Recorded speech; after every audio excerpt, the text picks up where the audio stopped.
అందరికీ నమస్కారం అండి. ముందుగా అందరికీ నవరాత్రి శుభాకాంక్షలు. ఈ నవరాత్రుల్లో విశేషంగా చేసుకునే కుమారి పూజనైతే మేము నిన్న జరుపుకున్నాము.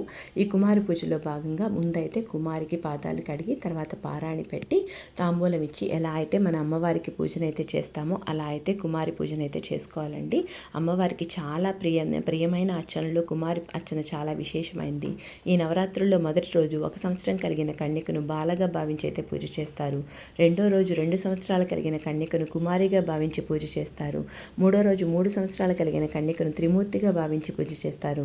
నాలుగో రోజు 4 సంవత్సరాలు కలిగిన కన్యకను కళ్యాణిగా భావించి పూజ చేస్తారు.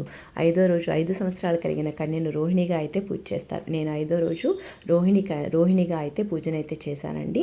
6వ రోజు 6 సంవత్సరాలు కలిగిన కన్యకను కాళికగా పూజిస్తారు. 7వ రోజు 7 సంవత్సరాలు కలిగిన కన్యకను చండిగ్గా భావించి అయితే పూజ చేస్తారు. 8వ రోజు 8 సంవత్సరాలు కలిగిన కన్యకను శాంభవగా భావించి అయితే పూజ చేస్తారు. 9వ రోజు 9 సంవత్సరాలు కలిగిన కన్యకను దుర్గగా భావించి అయితే పూజ చేస్తారు.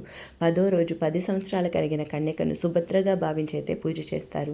ఈ పూజ చేసేటప్పుడు మనం శ్రీదేవి ఖడ్గమాల చదివినట్లయితే చాలా మంచిదండి. ఈ కుమారి పూజ చేసిన తర్వాత కుమారికి మంగళహారతులు అయితే పట్టాలండి. మనం ఏ విధంగా అయితే అమ్మవారికి పూజ చేసుకుంటామో అదే విధంగా కుమారి పూజనైతే చేసుకోవాలండి. ఈ కుమారి పూజ చాలా పవిత్రమైన ఆచారం నవరాత్రుల్లో. దీనిలో బాలికలను ఎవరినైతే కుమారుని పిలుస్తామో ఆ కుమారుల్ని మనం దేవతా స్వరూపాలుగా భావించి అయితే పూజనైతే చేయాలి.